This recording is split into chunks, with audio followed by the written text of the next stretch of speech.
Understanding the factors affecting mental health staff retention using organisational case studies.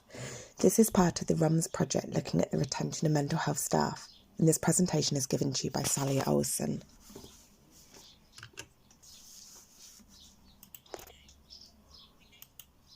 So what do we know about mental health workforce shortages? Well, we know that this is a concern across professions on a national scale. The Royal College of Psychiatrists said that 1/10 of consultant psychiatrist posts are not currently filled. They also reported in 2019 there were 39,000 nursing staff vacancies. That's 1 in 10 unfilled nursing posts. And none of these figures include staff on sick leave. We also know that in 2019 there was a 21% increase in people seeking mental health services, and this was before COVID. We know that staff shortages have a direct impact on patient waiting times. In October 2020, the Royal College of Psychiatrists found that 2/5 of patients waiting for mental health treatment were forced to contact emergency or crisis services before receiving treatment, with 1 in 10 ending up in an emergency department. We know that this can reduce patient satisfaction in care, increase clinical errors, and increase staff sickness rates. Staff sickness was at an all-time high in 2020, with the NHS staff survey reporting 44% of staff feeling unwell due to work-related stress. So what should we do? One solution is to recruit more mental health staff, such as seeking healthcare staff abroad, using more agency staff to cover vacancies, or increase bursary places at university or apprenticeship routes. However, recruiting is only part of the solution. We need to understand what factors influence people wanting to leave and what might retain them in post. This project is funded by the Health Foundation and is focusing on retention of staff. Across the UK, there is a huge variation in retention levels, with staff vacancy rates in mental health hospitals ranging from 9% to over 38% in some trusts.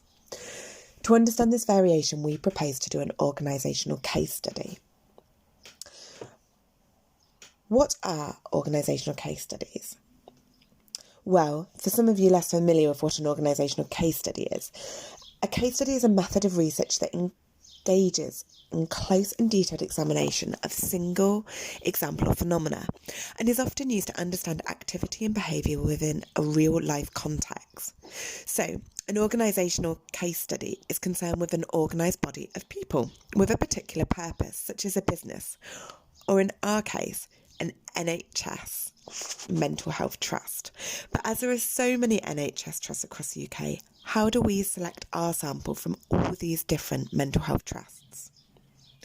So, what we looked to do was that each trust was plotted on a graph with their staff retention figures in 2019 and their scores on their NHS staff survey for satisfaction.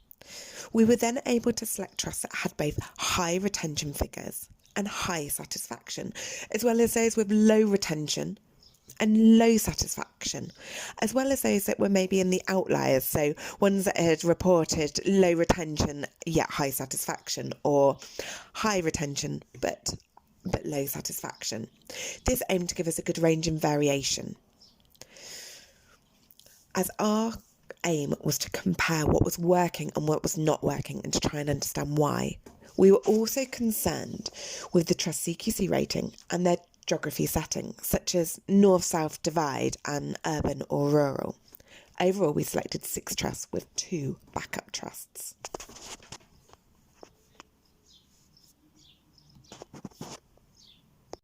Originally, our plan method involved researchers travelling to the different sites to introduce the studies, recruit and offer face-to-face interviews. However, in 2020, the pandemic hit and our recruitment and data collection methods had to adapt. All recruitment could no longer be done face-to-face or face-to-face interviews. Therefore, all recruitment was conducted via trust comms departments, such as staff emails, targeted email networks and snowballing. Data collection also occurred online using online videos, although only ever audio was recorded for ethical reasons. We found that 67% of those that were interviewed opted for online interviews, with only 33% opting for telephone interviews. Of our sample of 6 trusts, they range from urban south and urban north and rural south and rural north, with CQC ratings from special measures to outstanding. Our inclusion criteria for our staff was that they had to be at Band 5 and above, hold a professional registration and be clinically facing, unless they were at a board level. For each trust, we had a target of 5 senior staff.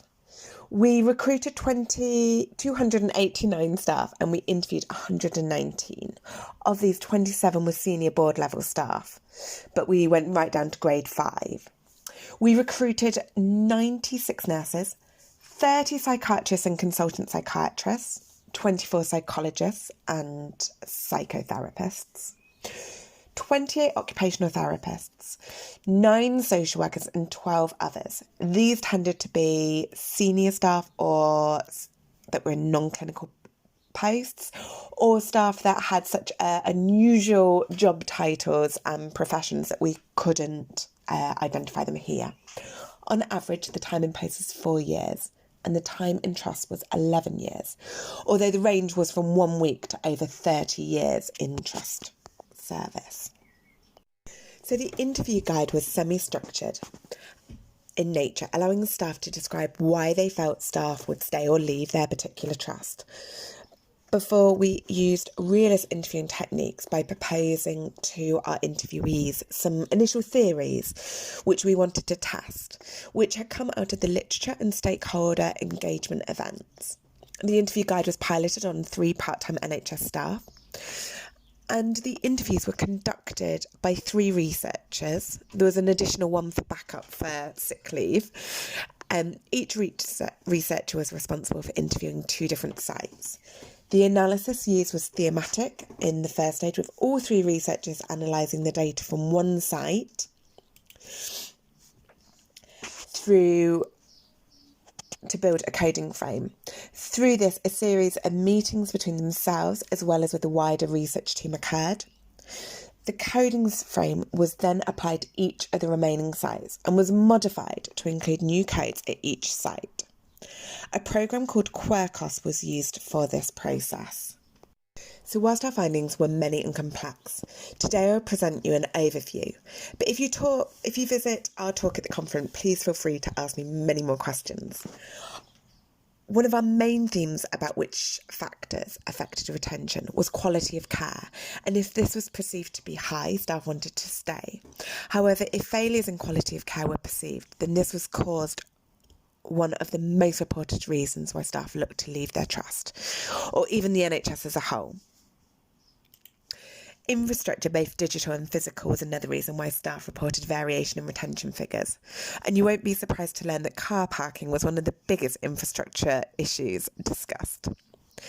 The team cohesion and team leadership was another big theme, which could be a huge retention protective factor, even in a trust with a poor CQC rating and overall low staff satisfaction. However, when the local level team cohesion broke down and poor team leadership was experienced, this could result in pockets of high turnover and poor pockets of retention, even in a very stable trust. Another key theme was staff mental and physical health and well-being. This closely linked with other themes, and this was often the theme which was the final catalyst in staff's decision to stay or leave. During these interviews, staff shared some heartbreaking and harrowing experiences of their own breakdowns in their own health and of those their colleagues around them, leading to change in work patterns, moving teams, leaving the trust, or even leaving the NHS. Whilst we did only interview people who were recruited whilst actively working at our 6 selected trusts, we did interview a lot of staff who had already handed in their notice, moved to part-time working, and even in one case was 1 day post leaving their job. And most of this was done to protect their mental and physical well-being. Workload was a huge theme and difficult to do credit to in this presentation. A lot was discussed in terms of balance in this theme, with patient-staff ratios alongside patient acuity being a huge factor. With the reduction in inpatient facilities being reported in all the trusts we interviewed, a lot of staff felt that they had got higher risk and more acutely unwell patients, making the current staff ratios unfit for purpose. Alongside this, the staff who made up the team was crucial, whether experienced newly qualified staff, such as preceptorship nurses, or whether agency staff who were not familiar with the environment or the client group. Personal motivators and drivers was another huge complex theme, with each person we interviewed reporting their own unique drivers and motivators and what kept them in the job, but some were cross-cutting, such as feeling valued. This is often in relation to the team leaders, expressing how they valued their staff, but also to trust and national level. Being able to feel like they can make a difference was key, as well as being able to do the work that they trained to do. Finally, another complex theme or organisation was called organisational culture. And this has seemed key to staff retention and often linked to some of the other themes previously discussed. Confidence in trust could be increased or decreased by how connected staff felt between senior and frontline staff. There are always pathways for consultation with frontline staff, were those pathways meaningful and transparent before change was implemented? Or was there a blame culture in which the trust seemed to target frontline staff and they were left feeling vulnerable and unsupported? There were also many issues of a bullying culture that were reported throughout the interviews and throughout the trusts. Another key area was training and development. Was there jobs available that allowed career progression? Was supervision seen as an essential rather than just a necessity that could be cut when times were tight? So, to illustrate some of these themes, I've handpicked just one quote. So if they feel that they're not able to meet the needs of the person, then it becomes quite unsatisfying and an ethical challenge in many ways, you know. You're discharging people when you know they're not well and you know they're going to struggle and they're likely to come back, but no one is supporting you, no one higher up, and that becomes quite a difficult environment to work in every day because it's not necessarily what you were trained to do and to think of. And then that links to feeling stressed, burnt out, and the job not really matching your expectations in terms of perhaps what you were trained to do. And lastly, I want to thank you for your time listening today. I hope you join us at the conference itself to ask me many questions. And just to note that this research is a team effort funded by the Health Foundation and by all the names under Dr. Emily Wood. Please check out our website for more information and follow us on Twitter. Thank you very much for your time and for listening.